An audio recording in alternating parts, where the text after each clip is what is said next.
मित्रों नमस्कार, मैं GSL पांडे आज आपके लिए लाया हूँ संस्कृत और हिंदी में वाराणसी। वाराणसी इस समय बहुत चर्चित महानगर है और अनिवार्य हिंदी के रूप में हिंदी की किताबों में इसको सम्मिलित किया गया है और वैसे ही ये पाठ संस्कृत में यहाँ पर दिया गया है। अनिवार्य संस्कृत के रूप में हिंदी की किताबों में साथ में संलग्न रहता है और अनेक परीक्षाओं में ये पैराग्राफ अपठित के रूप में अर्थात अनसीन के रूप में रखे जाते हैं। ये बहुत ही महत्वपूर्ण पैराग्राफ हैं वाराणसी पाठ से। आइए देखते हैं। वाराणस्याम प्राचीन कालादेव गेहे गेहे विद्याया दिव्यम ज्योति दोतते। अधुनापि अत्र संस्कृत वाङ्धारा सततं प्रवहति, जनानां ज्ञानं च वर्धयति। अत्र अनेका आचार्या मूर्धन्या विद्वांसः वैदिक वाङ्मयस्य अध्ययने अध्यापने च इदानीं निरताः, न केवलं भारतीया अपितु वैदेशिका गीर्वाणवाणियां अध्ययनाय अत्र आगच्छन्ति, निःशुल्कं च विद्यां गृह्णन्ति। अत्र हिंदू विश्वविद्यालय, संस्कृत विश्वविद्यालय, काशी विद्यापीठम इत्येत्रे त्रय विश्वविद्यालयाः सन्ति। एषु नवीनां प्राचीनानां च ज्ञानं विज्ञानं विषयाणाम् अध्ययनं प्रचलति। इतना देखते हैं पहले। आइए इसकी हिंदी करते हैं। वाराणस्याम प्राचीन कालादेव अर्थात वाराणसी में प्राचीन काल से ही गेहे गेहे अर्थात घर घर में विद्याया दिव्य ज्योति धोते, विद्या की दिव्य ज्योति जल रही है, चमक रही है। अधुनापि अत्र संस्कृत वाग्धारा सततं प्रवहति। आज भी यहाँ संस्कृत वाणी की धारा निरंतर बहती रहती है। जनानाम ज्ञानम च वर्धयति और लोगों के ज्ञान को बढ़ाती है। अत्र अनेक आचार्य यहाँ पर अनेक आचार्य और मूर्धन्या विद्वांसा और विशेष विद्वान ऊंचे विद्वान वैदिक वाङ्मय से अध्ययने अध्यापने च निरताः इदानीमपि निरताः। वैदिक वाङ्मय से अर्थात संस्कृत के अध्ययन और अध्यापन में इस समय भी लगे रहते हैं। निरता का अर्थ होता है लगे रहते हैं। न केवलम भारतीय अपितु वैदेशिका, केवल भारतीय नहीं अपितु विदेशी भी गीर्वाणवाण्या अध्ययनाय अत्र आगच्छन्ति। संस्कृत के अध्ययन के लिए यहाँ पर आते हैं। निःशुल्कम च विद्याम गृह्णन्ति और निःशुल्क विद्या ग्रहण करते हैं। अत्र हिंदू विश्वविद्यालय, संस्कृत विश्वविद्यालय, काशी विद्यापीठम इत्येते त्रय विश्वविद्यालयाः सन्ति। यहाँ पर हिंदू विश्वविद्यालय और संस्कृत विश्वविद्यालय और काशी विद्यापीठ नाम के 3 विश्वविद्यालय हैं। येषु नवीनां प्राचीनानां ज्ञान विज्ञानं विषयम् अध्ययनं प्रचलति। जहाँ पर नए और प्राचीन दोनों तरीके के ज्ञान विज्ञान के विषयों का अध्ययन होता है, चल रहा है। इस प्रकार से हम इसकी हिंदी में व्याख्या कर सकते हैं। फिर से एक बार हिंदी देखते हैं कि वाराणसी में प्राचीन काल से ही घर घर में विद्या की दिव्य ज्योति जल रही है और आज भी यहाँ संस्कृत वाङ्धारा माने संस्कृत की धारा निरंतर बहती रहती है और लोगों के ज्ञान को बढ़ाती है।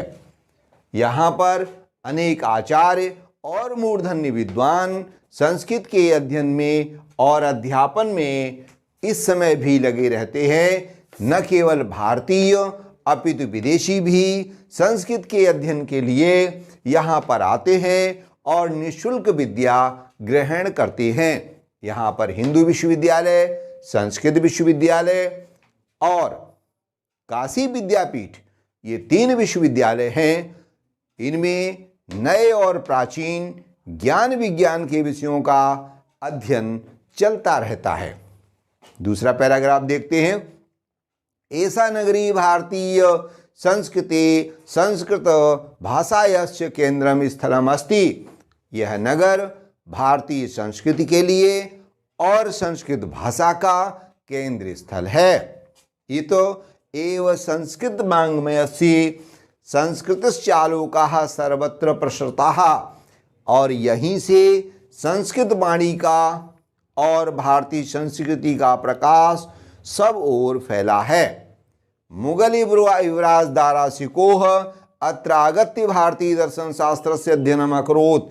मुगल युवराज दाराशिकोह ने यहाँ आकर भारतीय दर्शन शास्त्र का अध्ययन किया था।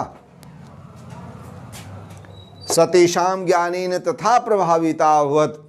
वह उसके ज्ञान से इस प्रकार से प्रभावित हुआ कि यत तेन उपनिषदानाम अनुवादा पारसी भाषायाम कारिता, कि उसने उपनिषदों का अनुवाद पारसी भाषा में किया।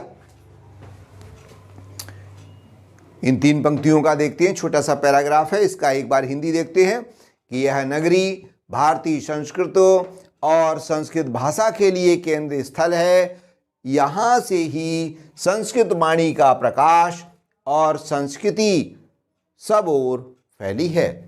मुगल युवराज दाराशिकोह ने यहाँ आकर भारतीय दर्शन शास्त्रों का अध्ययन किया था और उनके ज्ञान से इतना प्रभावित हुआ कि उसने उपनिषदों का अनुवाद फारसी भाषा में कर दिया।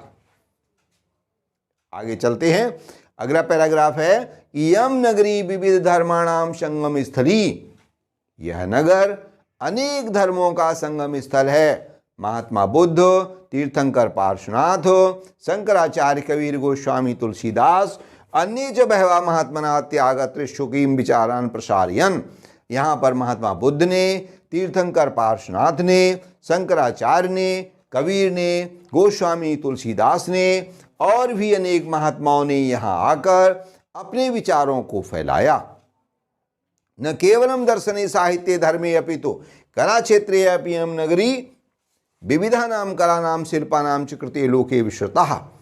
कि न केवल दर्शन में ही या साहित्य में और धर्म में ही नहीं, अपितु कला के क्षेत्र में भी यह नगर अनेक कलाओं से और शिल्पों के लिए लोक में विश्वता माने प्रसिद्ध है। पूरे लोक में, पूरे संसार में प्रसिद्ध है। अत्रत्या कौशेय साटिका देशे देशे सर्वत्र प्रसन्नते। यहाँ पर रेशम की बनी साड़ियाँ देश देश में सब ओर पसंद की जाती हैं। और अत्रत्या प्रस्तर मूर्तियाँ प्रथिता, यहाँ पर पत्थर की मूर्तियाँ भी बनाई जाती हैं। यम निज प्राचीन परंपरा इदानीम परिपालयति। यह अपनी प्राचीन परंपराओं को इस समय भी परिपालित करता है।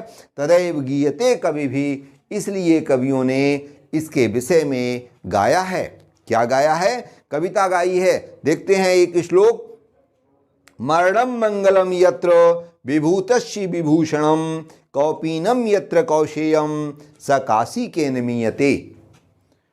यहाँ पर मरना भी मंगल माना जाता है, मरना भी प्रसन्नता का विषय माना जाता है। प्राचीन एक कहावत है कि वाराणसी में मरने से स्वर्ग मिलता है, क्योंकि वाराणसी काशी शिव की नगरी मानी जाती है और वहाँ मरने से मोक्ष की प्राप्ति होती है, इसलिए वहाँ मरना अच्छा माना जाता है। आइए श्लोक पर पहुँचते हैं कि मरणम मंगलम यत्र, मरना भी यहाँ अच्छा माना जाता है। विभूतस्य विभूषणम, और आभूषणों का वहाँ पर खजाना प्राप्त होता है, अर्थात आभूषणों की बहुतायत है। कौपीनम यत्र कौशेय, और जहाँ पर लंगोट भी रेशम की बनती हैं। स काशी केन मियते, उस काशी की तुलना हम किससे कर सकते हैं, अर्थात किसी दूसरे नगर से काशी की तुलना नहीं की जा सकती है। इस श्लोक को फिर से एक बार देख लें कि जहाँ पर मरना भी मंगलकारी माना जाता है, जहाँ पर आभूषणों का खजाना रहता है, अर्थात बहुत दौलतमंद लोग रहते हैं, आभूषणों की बहुतायत रहती है, जहाँ पर लंगोट भी रेशम की बनाई जाती है, वह काशी की तुलना हम किससे कर सकते हैं, अर्थात उस काशी की तुलना किसी से भी नहीं कर सकते हैं। तो आइए देखते हैं कुछ शब्द जिनको हम व्याकरण के रूप में, टिप्पणी के रूप में लिख सकते हैं। प्राचीन कालादेव, इसका हम संधि विच्छेद करेंगे तो हो जाएगा प्राचीन कालात प्लस एव, गेहे गेहे अर्थात घर घर में। इसी तरह से को जनाः अत्र आगच्छन्ति, तो यहाँ पर लिखा हुआ है, इसका प्रश्न हम पूछ सकते हैं कि को जनाः अत्र आगच्छन्ति, तो यहाँ पर लिख सकते हैं कि भारतीया वैदेशिका च ग्रीवाण अध्ययनाय आगच्छन्ति। इसी तरह से एक प्रश्न संस्कृत में बनता है कि कति विश्वविद्यालयाः वाराणसी नगरे सन्ति, तो यहाँ पर उत्तर बन सकता है हिंदू विश्वविद्यालय, संस्कृत विश्वविद्यालय, काशी विद्यापीठम इत्येते 3 विश्वविद्यालया सन्ति। यहाँ पर 3 विश्वविद्यालय हैं, ऐसा प्रश्न का उत्तर बन सकता है। अगला प्रश्न है कस्य केंद्रम स्थलम वाराणसी कस्य केंद्र स्थलम अस्ति, तो यहाँ पर लिखा हुआ है कि ईशा नगरी भारतीय संस्कृते संस्कृत भाषायाश्च केंद्रीय स्थलम अस्ति, अर्थात वाराणसी संस्कृत भाषा और भारतीय संस्कृति का केंद्रीय स्थल है। इसी तरीके से अगला प्रश्न बन सकता है कि कः उपनिषदानां फारसी भाषायाम अनुवाद कारितः, तो आप लिख सकते हैं कि मुगल युवराज दारा शिकोह उपनिषदानाम अनुवादा फारसी भाषायाम कारितः। इसी तरीके से और प्रश्न भी बनाए जा सकते हैं। विश्रुता का अर्थ होता है प्रसिद्ध, केवल विश्रुतः माने यह प्रसिद्ध है, लोके विश्रुतः लोक में प्रसिद्ध है। इसी प्रकार निरता का अर्थ है इदानीं निरतः, निरतः माने लगे रहते हैं, लगे हुए हैं, इस प्रकार से इसका अर्थ बन सकता है। तो आप छात्रों से मेरा कहना है कि वाराणसी पाठ बहुत इम्पोर्टेंट है, परीक्षा के लिए बहुत अनिवार्य है। आप इसको ठीक से समझें और टिप्पणी में शब्दार्थों को, संधि को, समास को, इस तरीके से व्याकरण को आप टिप्पणी में लिखें और संदर्भ और प्रसंग बना करके इसको लिखें, ताकि अधिक से अधिक अंक आपको प्राप्त हो सकें। लेख सुंदर रखें। राइटिंग के मार्क बहुत ज़्यादा प्रभावित करते हैं। राइटिंग जो है मार्क देने वाले एग्जामिनर्स को बहुत ज़्यादा प्रेरित करता है, ताकि अच्छे अंक मिलें। आप जितना सुंदर लिखेंगे उतने अच्छे अंक पाएंगे। मित्रों, आज का वीडियो हम यहीं समाप्त करते हैं। कल नए वीडियो के साथ पुनः उपस्थित होंगे। जय हिंद।